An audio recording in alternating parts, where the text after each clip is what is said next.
Everyone, Andrew here, bringing you another video. And today we're going to be starting a new video series. And what will that series be called? It will be called How to Get Into. Allow me to explain. I've been getting a lot of messages from you guys on asking how to get into certain video game series. I think this spun out of my best Wii games video, although I could be wrong. It could just be happening because of some weird phenomenon where the moons are aligning and space radiation is hitting the Earth, and you guys have some kind of tendency to ask me how to get into video game series. But no, in all honesty, you guys have been asking me, well, geez, Andrew, I really want to get into Samurai Showdown. How do I get into that series? Or I want to get into Resident Evil or Trauma Center or I don't know, how do I get into Okami's two games? Well, maybe not so much that, but you get what I'm saying. People have been asking me how to get into certain video game series. Because, well, to be honest, some of the video game series that have been out there for a while have a lot of games, and it can be quite intimidating to get into. So, what I'm going to do for you guys and provide you guys lists, videos that will show you how to get into video game series, whether they be classic video game series like say Mario or not so classic, newer video game series like say Trauma Center. I will help you guys get into those video game series. So, which video game series are we talking about first? Well, today, in the first edition of How to Get Into, we are going to talk to you guys about how to get into Legend of Zelda. Now, the Legend of Zelda series is one of the most iconic video game series of all time, and it is my personal favorite. So, that's kind of why I wanted to start off with it. But, a lot of people have been asking me, how do you get into Legend of Zelda? There's so many games. It's intimidating. Which games do I start with? Should I start at the beginning with Legend of Zelda? Should I start with Ocarina of Time? Should I start with the new games with Skyward Sword? Should I go with the 2D games or the 3D games? The handheld games or the SNES or the 64 games? Exactly how do I get into Zelda? And I will admit, Legend of Zelda is like Mario. It has tons of games and it can be incredibly intimidating. But today I will help you guys who do not know how to get into Legend of Zelda on exactly where to start. Now, there's two things I want to point out in this video before we start. One is this is not a top 10 video. This is how to get into a video series. If you say a favorite video game like, I don't know, Link to the Past or Ocarina of Time or the original Legend of Zelda that is not on this list, it's not because they're not iconic or epic or some of the best of the Legend of Zelda series. This is not a top 10 video. This is a video to help people get into a video game series. Sometimes the best games can be intimidating to people, or maybe they're a little older. Maybe they want to try some of the new stuff before they get into that. Whatever the case may be, this is a video of 5 games to get people into the franchise. Plain, flat, and simple. Second thing is, although certain video games will not be on this list, at the end of this list I will give recommendations on where to go after I actually give the list. The list is only going to consist of 5 games, but after I give those 5 games, I will give people generally where to go afterwards if they want to dip and dab into other stuff. But right now, I'm going to give you guys the 5 games in the order in which to play them to get into the Legend of Zelda series. Now, the Legend of Zelda series, as I said, is an iconic series, and it really has kind of 2 different kind of game styles. The first game styles is the overhead 2D game styles, with The Legend of Zelda or A Link to the Past. And then there is the 3D game style, which is with Ocarina of Time or Skyward Sword. Ones where you're in behind Link rather than on top of him with the view. For the sake of this video, I'm going to focus more on the 3D Zelda games. The reason why that is because they're the most recent Zelda games, and if people want to get into the Legend of Zelda series, it might be a little bit easier for them to get into it with the newer games. From those newer games, they can then go back and try the older games. That kind of has what happens with me when I play video games, so I'm just taking it from an approach of what I would do. So what we're going to focus on are some of the newer Zelda games and the 3D Zelda games to get you into the Zelda series. And from there, you guys can go wherever you want. So first on the list of Legend of Zelda games to get would be the Legend of Zelda Ocarina of Time. Now, Ocarina of Time has had multiple different incarnations. It's been on the N64, it's been on the GameCube, and several different discs, and most recently, it's been on the Nintendo 3DS. For the sake of this video, we are going to talk about the Nintendo 3DS version because it's the most recent, the easiest to get your hand on, and arguably the best because it has all the features of the previous Legend of Zelda Ocarina of Time games and more with updated graphics. The reason why we're starting at Ocarina of Time, and you're going to see kind of a trend when we go through these games, is Ocarina of Time is a incredibly in-depth game, but when compared to the other games, it's kind of the basis, the foundation of everything else. I wouldn't want to call it basic, but it gives you all the starting tools that you need gameplay-wise for the Legend of Zelda series. Many of the earlier concepts and ideas for the 3D Zeldas happen in Ocarina of Time.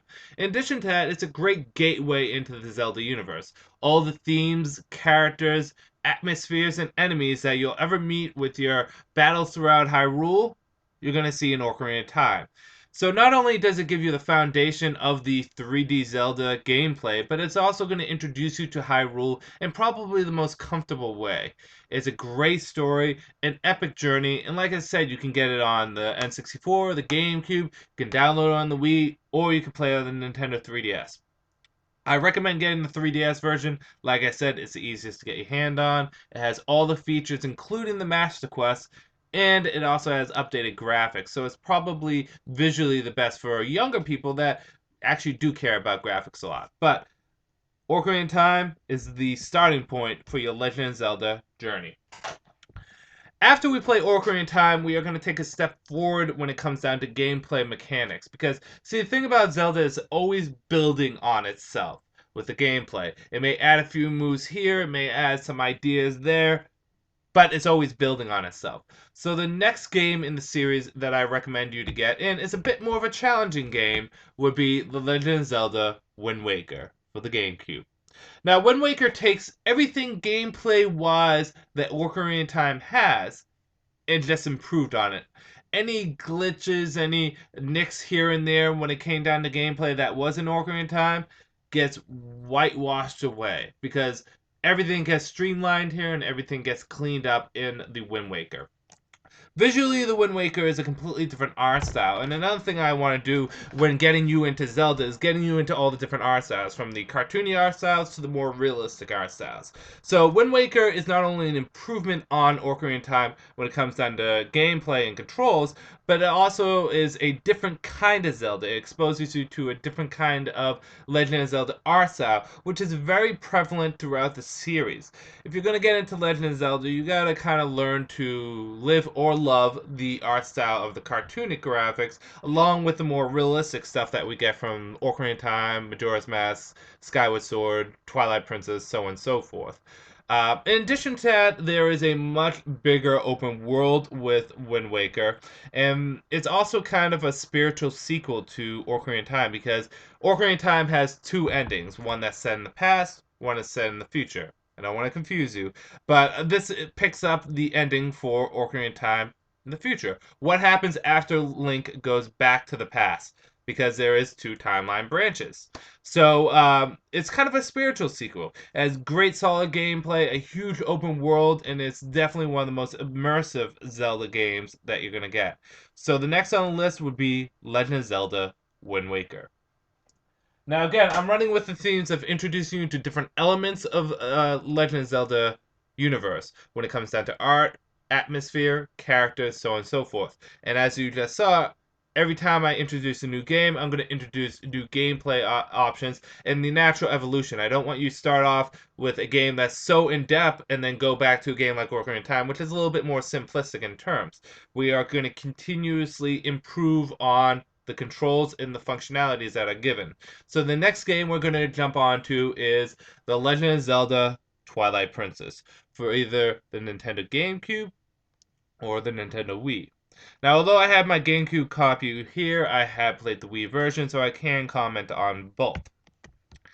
Twilight Princess is kind of a clone in Ocarina of Time in that the stories are similar, the levels are similar, the locations are very similar. It is the spiritual sequel of Ocarina of Time on the child timeline in the past. And again, what we're doing here for either the GameCube or the Wii version is that we're improving on the stuff that we've got gameplay wise from Wind Waker. In that more functionality is added, more different items are added, more different gameplay is added. Most notably on the Wii, the ability to use the Wii remote. How you swing your remote, Link will correspond with a swing of his own. So if you're not quite comfortable getting into the Wii version just yet, you can break the ice with the GameCube version, still have the solid game controls that we had in the previous versions, and it slightly gets altered a bit. With the Wii version, it kind of allows you to get a gateway into what will be the next Zelda game, which I think we all know what it will be. But it kind of gives you a sense of where the Legend of Zelda series is going direction wise. It has it has more realistic Zelda graphics.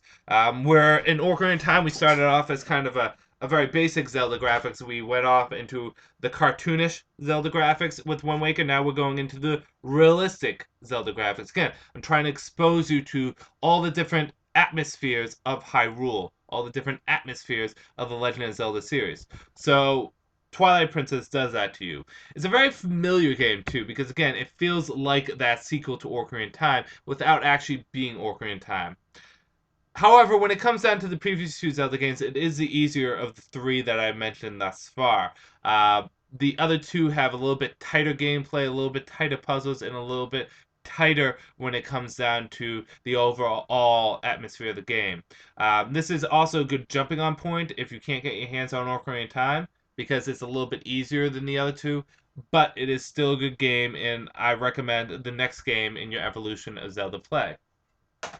After Twilight Princess, after Ocarina of Time, after Wind Waker, we've been exposed to Zelda. We get the different atmospheres of Zelda, the different kind of art styles of Zelda, the different controls of Zelda. And assumingly you jumped onto the Wii with Twilight Princess. If you didn't, that's fine.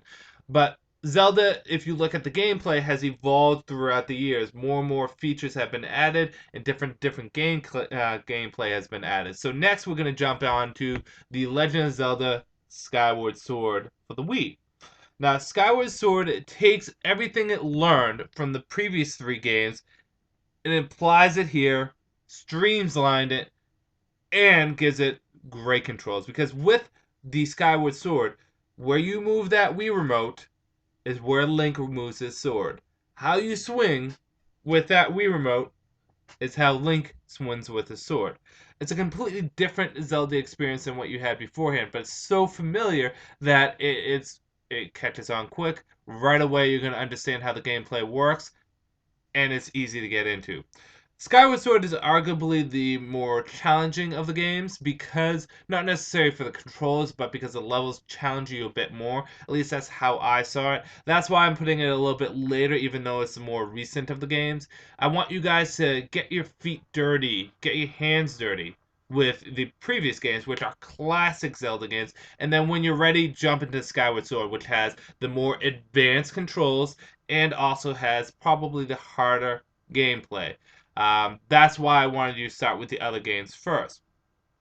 What Skyward Sword also does is it takes the realistic art tone from Twilight Princess in the cartoonish cell shading of Wind Waker and kind of marries them together. So it's realistic art tone with a bit of cell shading on there.